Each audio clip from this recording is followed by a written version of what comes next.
ദൈവനാമം മഹത്വപ്പെടുമാറാകട്ടെ. ദൈവവചന ചിന്തയ്ക്കായി വീണ്ടും നമുക്ക് ഒരിക്കൽ കൂടി വരുവാൻ സർവശക്തനായ ദൈവം നമ്മെ സഹായിച്ചതോർത്ത് ദൈവത്തിന് സ്തോത്രം. റോമർക്ക് എഴുതിയ ലേഖനം 12-ാം അധ്യായമാണ് നാം പഠിച്ചുകൊണ്ടിരിക്കുന്നത്. അതിൻ്റെ 15 വരെയുള്ള വാക്യങ്ങൾ നാം പഠിക്കുകയുണ്ടായി. ഇന്ന് 16 മുതൽ 20 വരെയുള്ള വാക്യങ്ങൾ വായിച്ച് അതിൽ നിന്നുള്ള ദൈവിക സന്ദേശം നമുക്ക് മനസ്സിലാക്കുവാനായിട്ട് ശ്രമിക്കാം. 16-ാമത്തെ വാക്യത്തിൽ തമ്മിൽ ഐകമത്യമുള്ളവരായി വലിപ്പം ഭാവിക്കാതെ എളിയവരോട് ചേർന്നുകൊള്ളുവിൻ.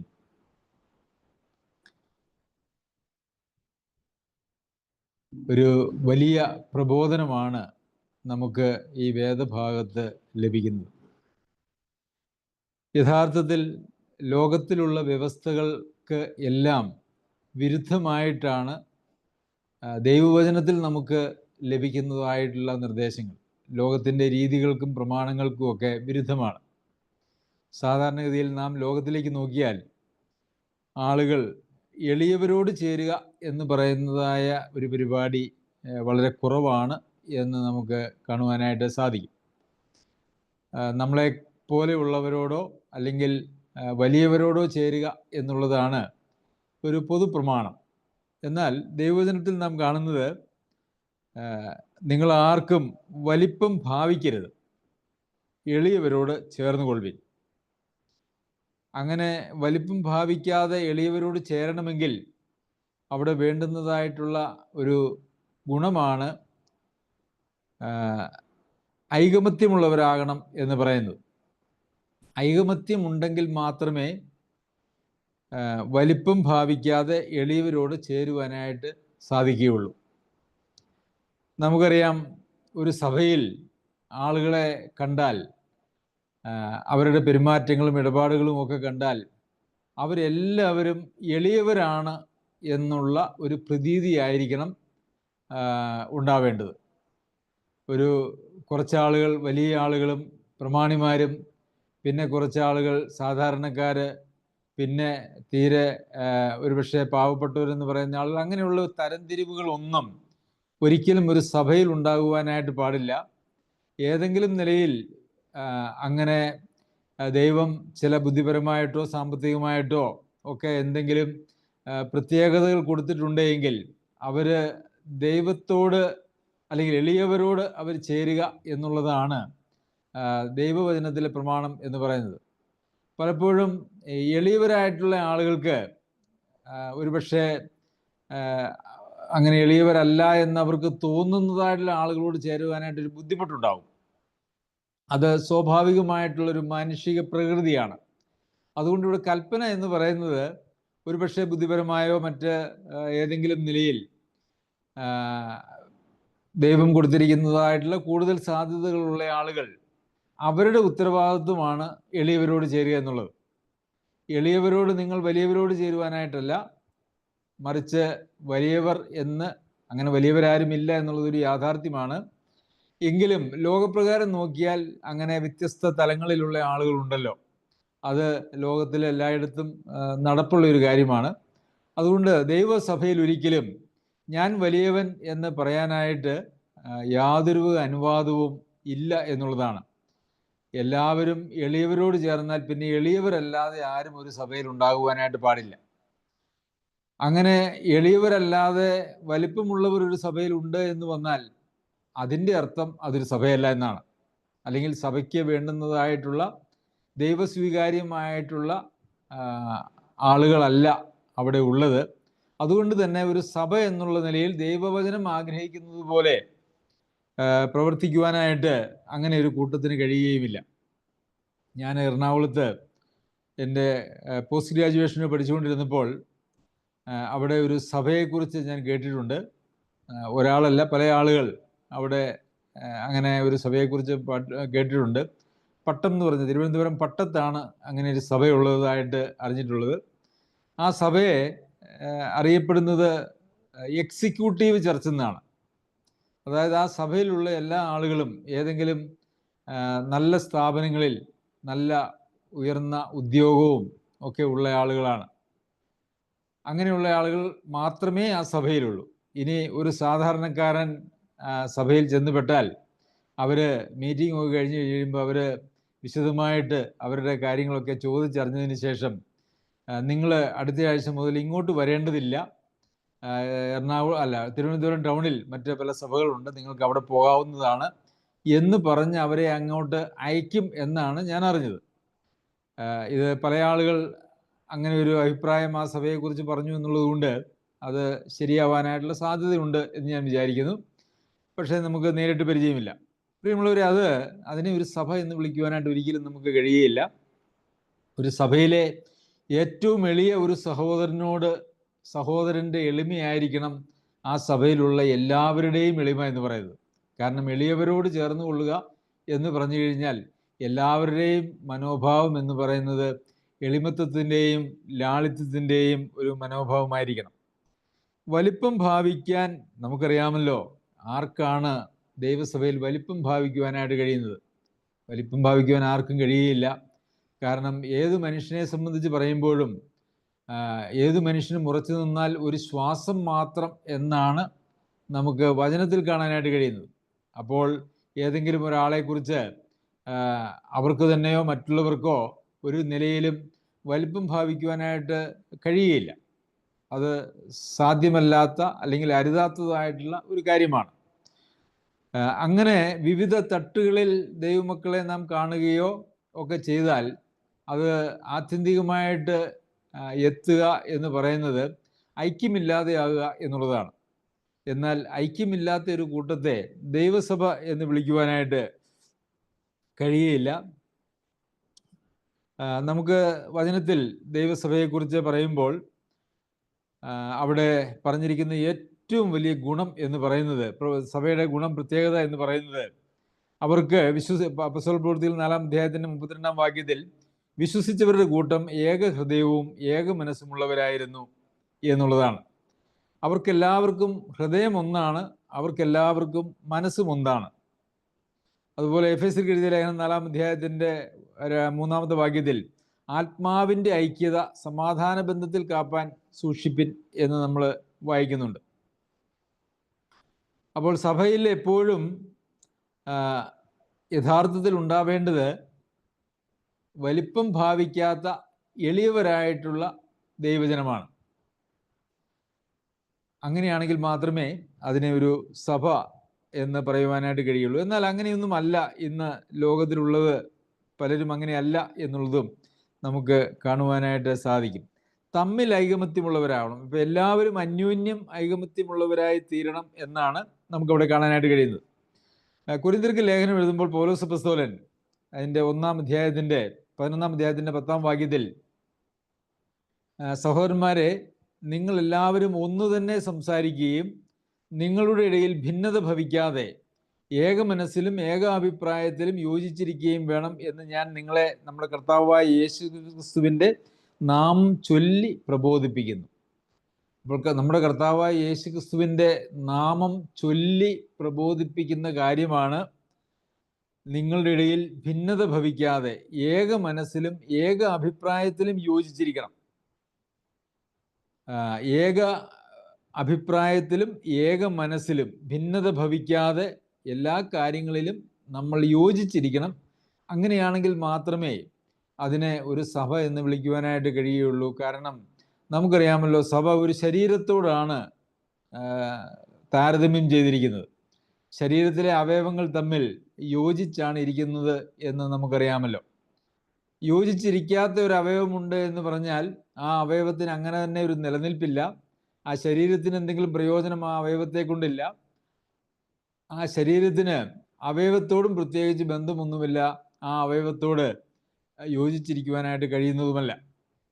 അതുകൊണ്ട് തന്നെ ഒരു സഭയോട് ഐകമത്യപ്പെട്ട് ഏകാഭിപ്രായത്തിലും ഏക മനസ്സിലും ഒക്കെ യോജിച്ചിരിക്കുകയും എളിയവരോട് ചേരുവാനായിട്ടും ഒരു കൂട്ടത്തിന് ആർക്കെങ്കിലും കഴിയാതെ വരുന്നുവെങ്കിൽ അതിൻ്റെ അർത്ഥം അവർ യഥാർത്ഥ ക്രിസ്തു സഭയ്ക്ക് പുറത്താണ് അവരുടെ സ്ഥാനം എന്നുള്ളതാണ്.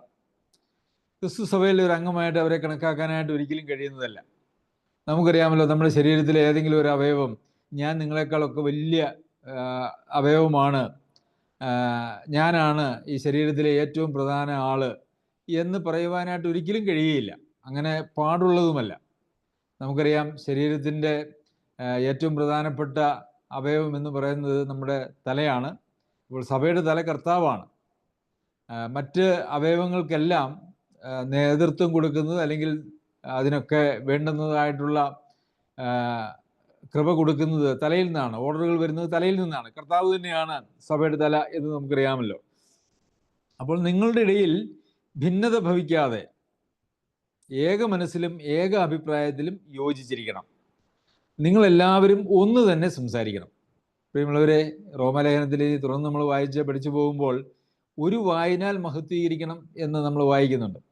ഒന്ന് തന്നെ സംസാരിക്കണം. അത് സാധ്യമാണോ എന്ന് ചോദിച്ചാൽ സാധ്യമാണ്. അങ്ങനെ ചെയ്യണം എന്നുള്ളത് കൊണ്ടാണല്ലോ യഥാർത്ഥത്തിൽ അങ്ങനെ ഒരു കൽപ്പന അല്ലെങ്കിൽ ഒരു പ്രബോധനം അപ്പോസ്തലനായ പൗലോസ് നമുക്ക് നൽകിയിരിക്കുന്നത്.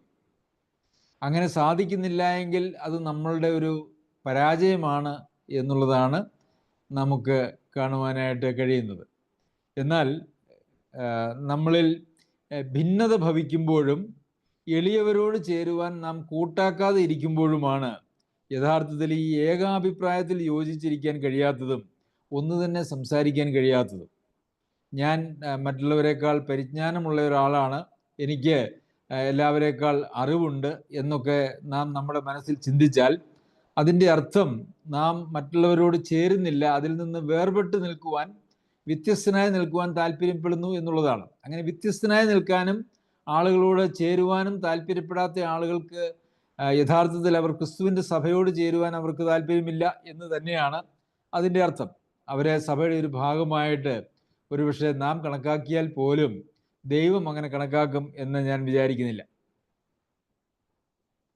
ഫിലിപ്പിയർക്ക് ലേഖനം എഴുതുമ്പോഴും പൗലോസ് അപ്പോസ്തലൻ പറയുന്ന ഒരു കാര്യം, ഞാൻ നിങ്ങളെ വന്ന് കണ്ടിട്ടോ ദൂരത്തിരുന്ന് നിങ്ങളുടെ അവസ്ഥ കേട്ടിട്ടോ നിങ്ങൾ ഏകാത്മാവിനാൽ നിലനിന്ന് എതിരാളികളാൽ ഒന്നും കുലുങ്ങിപ്പോകാതെ ഏക മനസ്സോടെ സുവിശേഷത്തിൻ്റെ വിശ്വാസത്തിനായി പോരാട്ടം കഴിക്കുന്നുവെന്ന് ഗ്രഹിക്കേണ്ടതിന് ക്രിസ്തുവിൻ്റെ സുവിശേഷത്തിന് യോഗ്യമാം വണ്ണം മാത്രം നടപ്പിൻ. അപ്പോൾ ഇവിടെ ഏകാത്മാവിനാൽ നിലനിന്ന് എതിരാളികളാൽ ഒന്നും കുലുങ്ങിപ്പോകാതെ, ഒരു സഭയിൽ ഏകാത്മാവിനാൽ നിലനിൽക്കുന്നില്ല എങ്കിൽ, അതായത് യോജിച്ചിരിക്കുന്നില്ല എങ്കിൽ, അവർക്ക് ഐക്യമില്ല എങ്കിൽ എതിരാളികളാൽ കുലുങ്ങിപ്പോകുന്ന ഒരവസ്ഥ അവിടെ ഉണ്ടാകും. കാരണം വിശ്വാസ ജീവിതം എന്ന് പറയുന്നത് ഒരു വലിയ പോരാട്ടത്തിൻ്റെ ജീവിതമാണ്, ഒരു യുദ്ധസേവയാണ്, അതൊരു വലിയ ഓട്ടമാണ്.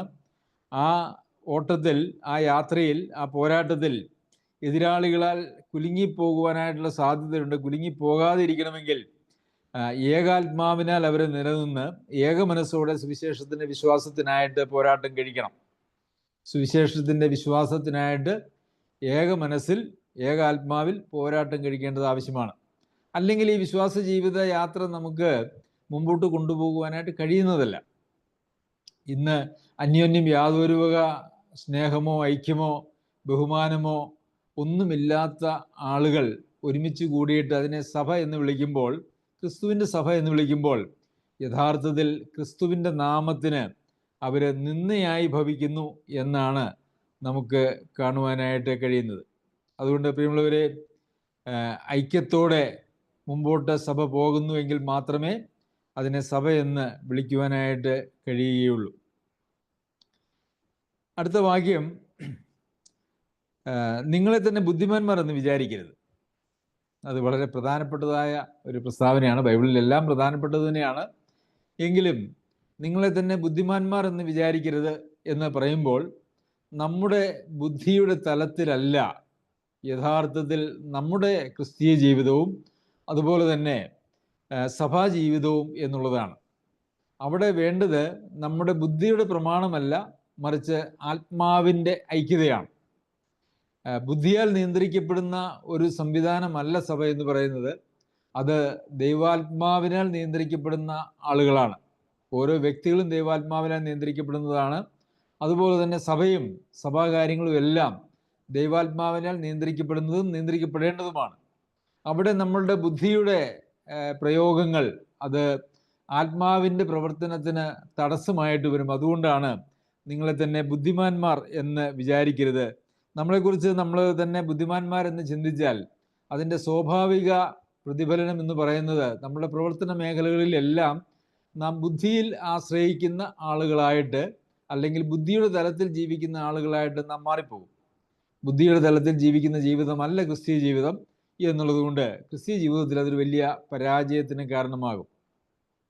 നമുക്ക് ഏതൊരു കാര്യത്തെയും ബുദ്ധിപരമായിട്ട് സമീപിക്കാനായിട്ട് സാധിക്കും. എന്നാൽ ആത്മീക കണ്ണുകൾ എന്ന് പറയുന്നത് ബുദ്ധിയുടെ കണ്ണ് എന്ന് പറയുന്നതും രണ്ടും രണ്ടാണ്. ബുദ്ധിപരമായിട്ട് നമുക്ക് പല കാര്യങ്ങളെയും കൈകാര്യം ചെയ്യുമ്പോൾ അത് ലോകത്തിലെ പ്രസ്ഥാനങ്ങളെ കൊണ്ടു നടക്കുന്നത് അങ്ങനെയാണ്. ഞാൻ ബാങ്കിൽ ജോലി ചെയ്തിരുന്ന ഒരാളാണ്. അവിടെ യഥാർത്ഥത്തിൽ ഒരു സ്ഥാപനത്തിനെ എങ്ങനെ കൊണ്ടു നടക്കണം എന്നുള്ളതിനെ സംബന്ധിച്ച് അനേകം സ്ഥാപനങ്ങളെ കൊണ്ടു നടന്നതായിട്ടുള്ള ആളുകളുടെ പരിചയങ്ങളും അതുപോലെ തന്നെ നാം തന്നെ കുറച്ച് കാലങ്ങൾ കൊണ്ട് ആർജിക്കുന്നതായിട്ടുള്ള അറിവുകളുമൊക്കെ ഉണ്ട്. അത് വെച്ചാണ് ഒരു പ്രസ്ഥാനത്തെ കൊണ്ടു നടക്കുന്നത്. അങ്ങനെ ഒരു നടപ്പല്ല ദൈവസഭയിൽ ഉണ്ടാവേണ്ടത്. ഒരു സ്ഥാപനത്തിൻ്റെ മേധാവി പ്യൂണിനോട് ചേരുക എന്ന് പറഞ്ഞാൽ അത് ഒരിക്കലും നടക്കാനായിട്ട് കഴിയുകയില്ല. അവിടെ പല തലങ്ങളുണ്ട്. Chief manager, senior manager, manager, assistant manager, clerk, പിന്നെ പ്യൂണ്, സ്വീപ്പർ, അങ്ങനെ പല തലങ്ങളുണ്ട്. ഒന്നിനോട് ചേരുകയില്ല. അതൊക്കെ വ്യത്യസ്തങ്ങളാണ്. എന്നാൽ ദൈവസഭയിൽ എത്ര വ്യത്യാസമുള്ള ആളുകൾ ഉണ്ടെങ്കിലും അവരെല്ലാവരും ഒന്നാണ്. അവരെല്ലാവരും എളിമത്വമുള്ളവരാണ്. അവരെല്ലാവരും എളിയവരാണ്. അങ്ങനെ ആ എളിയവ അല്ലെങ്കിൽ എളിയവർ എന്നുള്ള നിലയിലുള്ള ഐക്യമാണ് അവിടെ ഉണ്ടാവേണ്ടത്. അതല്ലാതെ ഉന്നതർ എന്നുള്ള ഒരു ഐക്യം ഒരിക്കലും ഉണ്ടാകുവാനായിട്ട് പാടില്ല. അങ്ങനെ ചിന്തിച്ചാൽ അവരിലേക്ക് ദൈവ കൃപ ഉണ്ടാകുകയില്ല. അവർ ദൈവത്തിൻ്റെ ശത്രുക്കളായിട്ട് അവർ മാറും എന്ന് മാത്രമേ ഉള്ളൂ. അതുകൊണ്ട് നമ്മളുടെ ബുദ്ധിയുടെ തലത്തിൽ ദൈവസഭയെ കാണാനോ ദൈവമക്കളോട് ഇടപെടാനോ നിന്നാൽ അത് നാം പ്രയോജനമില്ലാത്തവരായിട്ട് തീരുമെന്നുള്ളതാണ്. നാം ദൈവമക്കളോടാണ് ഇടപെടുന്നത്. ദൈവമക്കൾ എന്ന് പറയുമ്പോൾ അവരിൽ ഒരു ദൈവ ആത്മാവുണ്ട്. അവർക്ക് അവരുടേതായിട്ടുള്ള പല പ്രത്യേകതകളുമുണ്ട്. അവരെ ഒരു സ്ഥാപനം നടത്തുന്ന ഒരു രീതിയിലല്ല അവരോട് നാം ഇടപെടേണ്ടത്. മറിച്ച് ദൈവകരങ്ങളിലുള്ള ദൈവം വസിക്കുന്നതായ ആളുകൾ എന്നുള്ള നിലയിൽ മാത്രമേ അവരോട് ഇടപെടുവാനായിട്ട് നമുക്ക് അനുവാദമുള്ളൂ. അപ്പോൾ ബുദ്ധിമാന്മാർ എന്ന് വിചാരിക്കരുത്. നമ്മളെക്കുറിച്ച് ബുദ്ധിമാന്മാർ എന്ന് നാം വിചാരിച്ചാൽ അതിൻ്റെ സ്വാഭാവികമായിട്ടും ഞാൻ നേരത്തെ സൂചിപ്പിച്ചതുപോലെ നാം ബുദ്ധിയുടെ തലത്തിലേക്ക് നമ്മുടെ ജീവിതത്തെ നാം മാറ്റിക്കളയും. അപ്പോൾ ദൈവാത്മാവിൻ്റെ പ്രവർത്തനത്തിന് അത് വലിയ തടസ്സമായിട്ട് തീരുകയും ചെയ്യും. പിന്നെ തുടർന്ന് നമ്മൾ വായിക്കുന്നത്, ബുദ്ധിമാന്മാരെന്ന് വിചാരിക്കരുത്, ആർക്കും തിന്മയ്ക്ക് പകരം തിന്മ ചെയ്യാതെ സകല മനുഷ്യരെയും മുമ്പിൽ യോഗ്യമായത് മുൻകരുതി കഴിയുമെങ്കിൽ നിങ്ങളാൽ ആവോളം സകല മനുഷ്യരോടും സമാധാനമായിരിക്കും. നാം ഇന്നലെ ചിന്തിച്ച വേദഭാഗത്തോട് ചേർന്ന് നിൽക്കുന്നതായിട്ടുള്ള ഒരു ഭാഗമാണിതും. അത് നമ്മൾ ഇന്നലെ പഠിച്ചതാണ്. ഉപദ്രവിക്കുന്നവരെ അനുഗ്രഹിപ്പിനെന്നും ശപിക്കാതെ അനുഗ്രഹിക്കണമെന്നും ഒക്കെയുള്ള കാര്യങ്ങൾ നമ്മൾ പഠിച്ചതാണ്. അതുകൊണ്ട് അതിനെക്കുറിച്ചൊരു വിശദമായിട്ടുള്ള ചിന്തയോ ചർച്ചയോ നമുക്ക് ആവശ്യമില്ല. എന്നാൽ ഒരു കാര്യം നമുക്ക് മനസ്സിലാക്കേണ്ടതായിട്ടുണ്ട്. സകല മനുഷ്യരുടെയും മുമ്പിൽ യോഗ്യമായത് മുൻകരുതി. അപ്പോൾ സകല മനുഷ്യരുടെയും മുമ്പിൽ യോഗ്യമായിട്ടുള്ള ചില കാര്യങ്ങളുണ്ട്. സമാധാനം എന്താണ് ആ ഒരു സകല മനുഷ്യരുടെയും മുമ്പിൽ യോഗ്യമായത് എന്ന് പറയുന്നത്? കഴിയുമെങ്കിൽ നിങ്ങളാൽ ആവോളം സകല മനുഷ്യരോടും സമാധാനമായിരിക്കും. ഇവിടെ എല്ലാവരോടും നിങ്ങൾ നിർബന്ധമായും സമാധാനമായിരിക്കണം എന്നൊരു കൽപ്പനയല്ല. കഴിയുമെങ്കിൽ സകല മനുഷ്യരോടും നിങ്ങളാൽ ആവോളം. അതായത് സമാധാനം ഉണ്ടാക്കാൻ നാം എത്ര ശ്രമിച്ചാലും അതിന് കൂട്ടാക്കാത്തതായിട്ടുള്ള ആളുകൾ നമ്മളുടെ ഇടയിൽ ഉണ്ടാവാനായിട്ടുള്ള സാധ്യതയുണ്ട്. സഭയിലും ഉണ്ടാകാനായിട്ടുള്ള സാധ്യതയുണ്ട്. അതുപോലെ തന്നെ പുറത്തും നമ്മുടെ അയൽവക്കത്തോ ജോലി സ്ഥലത്തോ ഒക്കെ അങ്ങനെയുള്ള ആളുകൾ ഉണ്ടാവാനായിട്ടുള്ള സാധ്യതയുണ്ട്. ഒരിടത്ത് സമാധാനം ഉണ്ടാകണമെങ്കിൽ അതിൽ ഉൾപ്പെട്ടിരിക്കുന്ന എല്ലാ ആളുകളും അതിനോട് സഹകരിച്ചാൽ മാത്രമേ സാധിക്കുകയുള്ളൂ. അല്ലെങ്കിൽ സമാധാനം ഉണ്ടാകുകയില്ല. എന്നാൽ ഒരു സമാധാനം ഉണ്ടാക്കുന്നതിന് വേണ്ടി എത്ര ത്യാഗവും സഹിക്കാൻ നാം തയ്യാറായിരിക്കണം. അത് സഭയിൽ മാത്രമല്ല, കുടുംബത്തിലും സഭയിലും അതുപോലെ തന്നെ നമ്മുടെ ചുറ്റുപാടുമുള്ള അയൽവക്കത്തോ സമൂഹത്തിലോ അല്ലെങ്കിൽ ജോലി സ്ഥലത്തോ ഒക്കെ നാം അങ്ങനെ സമാധാനം നമ്മുടെ പ്രവൃത്തി ദോഷം കൊണ്ട് അല്ലെങ്കിൽ നമ്മളുടെ ചിന്താദോഷം കൊണ്ട് നമ്മളുടെ സമീപനത്തിൻ്റെ ദോഷം കൊണ്ട് ഒരിക്കലും ഒരു അസമാധാനം ഉണ്ടാകാനായിട്ട് പാടില്ല. എന്നാൽ ഞാൻ നേരത്തെ സൂചിപ്പിച്ചതുപോലെ സമാധാനം ഉണ്ടാക്കാനായിട്ട് നമുക്ക് നമ്മളാൽ കഴിയുന്നതെല്ലാം ചെയ്യാം. എന്നാൽ മറ്റുള്ളവർ ചെയ്യേണ്ടതായിട്ടുള്ള, സഹകരിക്കേണ്ടതായിട്ടുള്ള മേഖലകളുണ്ട്. അവിടെ നമുക്ക് ഒന്നും ചെയ്യുവാനായിട്ട് കഴിയുന്നതല്ല. അവർക്ക് വേണ്ടി പ്രാർത്ഥിക്കുകയോ അവരോട് അവർ നമ്മെ ഉപദ്രവിക്കുന്നുവെങ്കിൽ അവരെ അനുഗ്രഹിക്കുകയും അവർക്ക് വേണ്ടി പ്രാർത്ഥിക്കുകയും അവർക്ക് നന്മ ചെയ്യുകയും ഒക്കെ ചെയ്തുകൊണ്ട് ഒരു പക്ഷേ അവരെയൊക്കെ ഒരു സമാധാനത്തിൻ്റെ പാതയിലേക്ക് കാലക്രമത്തിൽ കൊണ്ടുവരാൻ സാധിക്കുമായിരിക്കാം. എന്നാൽ അത് സാധിക്കുമെന്ന് നമുക്ക് 100% ഉറപ്പ് പറയുവാനായിട്ട് കഴിയുകയില്ല. പക്ഷെ ഒരു കാര്യം നമ്മൾ ശ്രദ്ധിക്കേണ്ടതുണ്ട്, നമ്മളാൽ ആവോളം സമാധാനത്തിന് നാം ശ്രമിക്കേണ്ടതുണ്ട്. 19ാമത്തെ വാക്യത്തിൽ, പ്രിയമുള്ളവരെ, നിങ്ങൾ തന്നെ പ്രതികാരം ചെയ്യാതെ ദൈവകോപത്തിന് ഇടം കൊടുപ്പിൻ, പ്രതികാരം എനിക്കുള്ളത്, ഞാൻ പകരം ചെയ്യും എന്ന് കർത്താവ് അരുളി ചെയ്യുന്നു. അപ്പോൾ നമ്മളോട് ആരെങ്കിലും ദോഷം ചെയ്താൽ അതിന് പ്രതികാരം ചെയ്യരുത്. എന്താണ് ചെയ്യേണ്ടത് എന്നുള്ളത് അതിനു മുമ്പ് ഉള്ള വാക്യങ്ങളിൽ നിന്ന് നാം പഠിക്കുകയുണ്ടായി. പിന്നെ ചെയ്യേണ്ടത് അതാണ്. ഇനി ചെയ്യരുതാത്തത് എന്താണ്? ഒരിക്കലും പ്രതികാരം ചെയ്യരുത്. പ്രതികാരം ചെയ്യുന്നത് പല നിലയിലാവാം. ചിലപ്പോൾ ശാപവാക്കുകൾ ചൊരിഞ്ഞുകൊണ്ടാവാം, അല്ല എങ്കിൽ എന്തെങ്കിലും ശാരീരികമായിട്ടുള്ള ഉപദ്രവങ്ങൾ കൊണ്ടോ ഒക്കെ നമുക്ക് പ്രതികാരം ചെയ്യാനായിട്ട് സാധിക്കും. എന്നാൽ ഒരിക്കലും പ്രതികാരം ചെയ്യരുത്. നിങ്ങൾ തന്നെ പ്രതികാരം ചെയ്യാതെ ദൈവകോപത്തിന് ഇടം കൊടുപ്പിൻ. ദൈവമാണ് ഒരു കാര്യത്തിന് പ്രതികാരം കൊടുക്കാനായിട്ട് ഏറ്റവും യോഗ്യനായിട്ടുള്ള ആൾ. കാരണം നമുക്കൊരു പക്ഷേ ഒരു വ്യക്തി നമ്മളോട് എന്തെങ്കിലും ദോഷം ചെയ്താൽ, നമ്മളോട് ദോഷം ചെയ്ത് ദോഷം സഹിച്ചവൻ, നാം ദോഷം സഹിച്ചവരാണ് എന്നുള്ള നിലയിൽ നമ്മെ അത് ഏറെ വേദനിപ്പിക്കും. എന്നാൽ നമ്മളോട് ദോഷം ചെയ്ത ആളിൻ്റെ മനോഭാവങ്ങളോ ഹൃദയവിചാരങ്ങളോ അദ്ദേഹം ആയിരുന്നതായിട്ടുള്ള അവസ്ഥയോ അദ്ദേഹം വല്ല തെറ്റിദ്ധാരണയിൽ നിന്നാണോ അദ്ദേഹത്തെ ആരെങ്കിലും പറഞ്ഞ് തെറ്റിദ്ധരിപ്പിച്ചതാണോ, ഇതൊന്നും നമുക്കറിയില്ല. ദൈവം നോക്കുമ്പോൾ എല്ലാം ഏറ്റവും നീതിയോടുകൂടിയാണ് നോക്കുന്നത്. ഇപ്പോൾ ഒരു കൊലപാതകം പോലും ചെയ്താൽ നമുക്കറിയാമല്ലോ, പഴയ നിയമത്തിൽ സങ്കേത നഗരങ്ങൾ, സങ്കേത പട്ടണങ്ങൾ എന്ന് പറഞ്ഞതായിട്ടുള്ള സ്ഥലങ്ങൾ ഉണ്ടായിരുന്നു. സ്വയരക്ഷയ്ക്ക് വേണ്ടി ആർക്കെങ്കിലും ആരെയെങ്കിലും കൊല്ലുവാനായിട്ട് ഇടയായാൽ, അല്ല എങ്കിൽ സ്വയരക്ഷയ്ക്ക് വേണ്ടി നമ്മൾ ശ്രമിച്ചപ്പോൾ എതിർകക്ഷി മരിച്ചു പോയാൽ അവർക്ക് ഓടിച്ചെന്ന് അഭയം പ്രാപിക്കുവാനായിട്ടുള്ള ഒരു സ്ഥലമാണ് ഈ സങ്കേത നഗരങ്ങൾ എന്ന് പറയുന്നത്. എന്ന് പറഞ്ഞതുപോലെ നമുക്ക് നമ്മളോട് ഉപദ്രവം ചെയ്യുന്നതായിട്ടുള്ള ആളുകളുടെ ആ ഉപദ്രവം ചെയ്യാനുണ്ടായ സാഹചര്യത്തെക്കുറിച്ചൊന്നും നമുക്കറിയില്ല. അതുകൊണ്ട് ഒരിക്കലും ഒരു പ്രതികാരം എന്ന് പറയുന്നത് നീതിയോടെയും ന്യായത്തോടെയും ചെയ്യാൻ മനുഷ്യൻ അശക്തനാണ്. എന്നാൽ അത് ചെയ്യാനായിട്ട് ദൈവമാണ് ശക്തൻ. അത് ദൈവം ഏറ്റെടുക്കുന്നതായിട്ടുള്ളൊരു കാര്യമാണ്. എന്നാൽ ദൈവം ഏറ്റെടുക്കുന്ന, ദൈവം ചെയ്യേണ്ടതായിട്ടുള്ള ഒരു കാര്യത്തെ നാം ചെയ്യാൻ ശ്രമിച്ചാൽ ദൈവത്തിൻ്റെ അധികാരപരിധിയിലുള്ള ഒരു കാര്യത്തിൽ നാം കൈകടത്തുന്നു എന്നാണ് അതിൻ്റെ അർത്ഥം. പ്രതികാരം എനിക്കുള്ളത്, ഞാൻ പകരം ചെയ്യും എന്നാണ് കർത്താവ് പറയുന്നത്. അപ്പോൾ നാം പ്രതികാരം ചെയ്യാനായിട്ട് ഒരിക്കലും പാടില്ല. നാം കഷ്ടം സഹിക്കുകയും നഷ്ടം സഹിക്കുകയും അതുപോലെ തന്നെ നാം ദൈവത്തിൻ്റെ സ്വഭാവം, ആത്മീയമായിട്ടുള്ള ആത്മാവിൻ്റെ ഫലം നമ്മളുടെ ജീവിതത്തിലൂടെ ഉളവാക്കുകയും ചെയ്യേണ്ടവരായിട്ടാണ് നാം ജീവിക്കേണ്ടത് എന്നുള്ളത് നമുക്കറിയാമല്ലോ. ഈ കഴിഞ്ഞ കാലങ്ങളിൽ ചില സഭാവിഭാഗങ്ങളിൽപ്പെട്ട ആളുകൾ ജാഥയായി വളരെ പ്രകോപനപരമായ മുദ്രാവാക്യം വിളിച്ചുകൊണ്ട് റോഡിലൂടെ പോകുന്നത്, അതായത് അവരുടെ സഭയിലെ ചില അംഗങ്ങളെയൊക്കെ ആരോ ഉപദ്രവിച്ചു എന്നുള്ളതിൻ്റെ പേരിൽ വളരെ പ്രകോപനപരമായ മുദ്രാവാക്യം വിളിച്ചുകൊണ്ട് പരസ്യമായി വെല്ലുവിളി ഉയർത്തിക്കൊണ്ട് പോകുന്നതിൻ്റെ ഒരു ദൃശ്യം ഞാൻ ന്യൂസിൽ കാണുകയുണ്ടായി. പ്രിയമുള്ളവരെ, ക്രിസ്തീയ മാർഗം എന്ന് പറയുന്നത് എത്രയോ ദുഷിക്കപ്പെട്ടിരിക്കുന്നു. എത്രയോ ആളുകൾ ആ മാർഗത്തിൽ നിന്നൊക്കെ പോയിരിക്കുന്നു. വിശ്വാസികളിൽ നിന്നും, രക്ഷിക്കപ്പെട്ട് സ്നാനപ്പെട്ടവരെന്നും നിത്യതയിലേക്ക് പോകുവാനായിട്ട് തയ്യാറായിട്ട് നിൽക്കുന്നവരെന്നും പറയുന്നതായ അഭിമാനിക്കുന്നവരായിട്ടുള്ള ആളുകൾ ലോകത്തിന് കാണിച്ചു കൊടുക്കേണ്ടുന്നതായിട്ടുള്ള കാര്യങ്ങൾ ഇങ്ങനെയൊക്കെയാണ്. അപ്പോൾ നമുക്കങ്ങനെ ആർക്കും പ്രതികാരം ചെയ്യാനായിട്ടുള്ള അനുവാദമില്ല.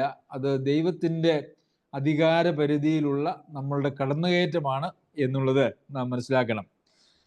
അങ്ങനെ പ്രതികാരം ചെയ്യാൻ നമുക്ക് അനുവാദമില്ല എന്ന് മാത്രവുമല്ല, നമ്മൾ ചെയ്യേണ്ടതായിട്ടുള്ള ചില കാര്യങ്ങളുണ്ട്. ഇന്നലെയും നമ്മൾ അതിനെക്കുറിച്ച് സൂചിപ്പിച്ചു. അപ്പോസ്തലൻ നേരത്തെയും എഴുതിയിട്ടുണ്ട്. വീണ്ടും 20-ാമത്തെ വാക്യത്തിലും 20-21 വാക്യങ്ങളിലും അതുതന്നെ അപ്പോസ്തലൻ ഇത് വീണ്ടും വിവിധ വാക്കുകൾ ഉപയോഗിച്ച് അത് വീണ്ടും പറഞ്ഞിരിക്കുന്നു, എഴുതിയിരിക്കുന്നു എന്നുള്ളത് കൊണ്ട് അത് ഏറെ പ്രാധാന്യമുള്ള കാര്യമാണ് എന്നുള്ളത് കൊണ്ടാണ്. എന്നാൽ നിന്റെ ശത്രുവിന് വിശക്കുന്നുവെങ്കിൽ അവന് തിന്മാൻ കൊടുക്കുക, ദാഹിക്കുന്നുവെങ്കിൽ അവന് കുടിപ്പാൻ കൊടുക്കുക. അങ്ങനെ ചെയ്താൽ നീ അവൻ്റെ തലമേൽ തീക്കനൽ കുന്നിക്കും. ഇത് പഴയ നിയമ പുസ്തകത്തിൽ നിന്നുള്ളതായ ഒരു കൊട്ടേഷനാണ്. പഴയ നിയമത്തിൽ അതിനോട് ചേർന്ന് ഒരു വാക്യം കൂടി, ഒരു സെൻറ്റൻസ് കൂടിയുണ്ട്, അതിവിടെ എഴുതിയിട്ടില്ല. സദൃശവാക്യങ്ങൾ 25-ാമത്തെ അധ്യായം 21-22 വാക്യങ്ങളാണ് ഇവിടെ കോട്ട് ചെയ്തിരിക്കുന്നത്. അവിടെ നമ്മൾ വായിക്കുന്നത് ഇപ്രകാരമാണ്: ശത്രുവിന് വിശക്കുന്നുവെങ്കിൽ അവന് തിന്മാൻ കൊടുക്കുക, ദാഹിക്കുന്നുവെങ്കിൽ കുടിപ്പാൻ കൊടുക്കുക. അങ്ങനെ നീ അവൻ്റെ തലമേൽ തീക്കനൽ കുന്നിക്കും, യഹോവ നിനക്ക് പ്രതിഫലം നൽകുകയും ചെയ്യും. അപ്പോൾ യഹോവ പ്രതിഫലം നൽകും എന്നുള്ളതായിട്ടുള്ളൊരു കാര്യം ഇവിടെ പൗലോസ് അപ്പോസ്തലൻ രേഖപ്പെടുത്തിയിട്ടില്ല. എന്നാൽ പഴയ നിയമത്തിൽ അതുമുണ്ട് എന്ന് നമുക്ക് കാണുവാനായിട്ട് സാധിക്കും. അപ്പോൾ ഒരു ചോദ്യം ഇവിടെ ഉദിക്കുന്നുണ്ട്. അങ്ങനെ നന്മ ചെയ്യുകയും തിന്നാൻ കൊടുക്കുകയും ഒക്കെ ചെയ്തു കഴിഞ്ഞാൽ അവന് തന്നെ അവൻ്റെ തലമേൽ തീക്കനൽ കുന്നിക്കുന്ന ഒരു പരിപാടിയാണെങ്കിൽ അത് ചെയ്യാതിരിക്കുന്നതല്ലേ നല്ലത് എന്നുള്ള ഒരു സ്വാഭാവിക ചിന്ത നമ്മളിൽ വരാനായിട്ടുള്ള സാധ്യതയുണ്ട്. കാരണം ശത്രുവിന് വിശക്കുന്നെങ്കിൽ അവന് തിന്മാൻ കൊടുക്കുകയും ദാഹിക്കുന്നുവെങ്കിൽ കുടിക്കാൻ കൊടുക്കുകയും ഒക്കെ ചെയ്താൽ അവനത് ദോഷമായിട്ടാണല്ലോ വരുന്നത്, അവൻ്റെ തലമേൽ തീക്കനലല്ലേ വരുന്നത് എന്നൊരു പക്ഷേ നാം ചിന്തിച്ചു പോകാനായിട്ടുള്ള സാധ്യതയുണ്ട്. എന്നാൽ അവിടെ എഴുതിയിരിക്കുന്നതിൻ്റെ ആത്മാവ് എന്ന് പറയുന്നത് അങ്ങനെയല്ല. അതായത് നമ്മോട് ദോഷം ചെയ്യുന്നതായിട്ടുള്ള, ശത്രുതയുള്ളതായ, നമ്മെ ഉപദ്രവിക്കുന്നതായിട്ടുള്ള ആളുകൾക്ക് അവരുടെ വലിയ ദുഃഖത്തിലും പ്രയാസത്തിലും അവർക്ക് നമ്മൾ ദാഹിക്കുമ്പോൾ വെള്ളം കൊടുക്കുകയും വിശക്കുമ്പോൾ അവർക്ക് ആഹാരം കൊടുക്കുകയും അതുപോലെ അവരുടെ വലിയ അടിസ്ഥാനപരമായിട്ടുള്ള ആവശ്യങ്ങളിൽ അവരോട് നാം സഹതാപം കാണിക്കുമ്പോൾ അവരുടെ തലയിൽ ഉണ്ടാവുന്നതായിട്ടുള്ള, അവരിൽ ഉണ്ടാകുന്നതായിട്ടുള്ള ഒരു മനോഭാവമാണത്. കാരണം അവർ നീറും, അല്ലേ? ഞാൻ ഉപദ്രവിച്ചവരാണല്ലോ എനിക്ക് ഇപ്പോൾ നന്മ ചെയ്യുന്നത്, ഞാനത് ചെയ്യാൻ പാടില്ലായിരുന്നു, ഞാൻ അവരോട് ചെയ്തത് വലിയ ദോഷമായി പോയി, ഇന്ന് എനിക്ക് അവരേ ഉള്ളൂ എന്നുള്ള നിലയിൽ അവരുടെ ഉള്ളിലുണ്ടാവുന്ന ഒരു നീറ്റൽ, ഒരു തീ, അതാണ് യഥാർത്ഥത്തിൽ ഇവിടെ ഉണ്ടാകുമെന്ന് പറയുന്നത്. അതല്ലാതെ ദൈവം അവരുടെ തലമേൽ തീക്കനൽ കുന്നിക്കുമെന്നോ ഒന്നുമല്ല ഇവിടെ ഉദ്ദേശിച്ചിരിക്കുന്നത് എന്ന് നമുക്ക് മനസ്സിലാക്കേണ്ടതായിട്ടുള്ള ആവശ്യമുണ്ട്. അതായത് ഒരു പക്ഷേ അവരുടെ ദുർമാർഗത്തിൽ നിന്നൊക്കെ വിട്ടുതിരിയുവാനോ നമ്മളോട് അനുകൂലമാകുവാനോ നാം വിശ്വസിക്കുന്നതായിട്ടുള്ള ദൈവത്തെ അല്ലെങ്കിൽ ആ ദൈവിക സ്വഭാവത്തെ നമ്മളിലൂടെ കണ്ട് അവരെ മാനസാന്തരത്തിലേക്ക് വരുവാനോ ഒക്കെ ഇടയാകും എന്നുള്ളതാണ് ഇതിൻ്റെ ഫലം എന്ന് പറയുന്നത്. അത് മാത്രവുമല്ല, ദൈവം അതിന് പ്രതിഫലവും തരും. അപ്പോൾ നമുക്ക് എന്തെങ്കിലും ദോഷം ചെയ്യുന്ന ആളുകൾക്ക് നന്മ ചെയ്താൽ അത് അവരുടെ മാനസാന്തരത്തിനും അതുപോലെ തന്നെ ദൈവസന്നിധിയിൽ നിന്നുള്ളൊരു പ്രതിഫലത്തിനും ഇടയാകും എന്നുള്ളതാണ് യാഥാർത്ഥ്യം.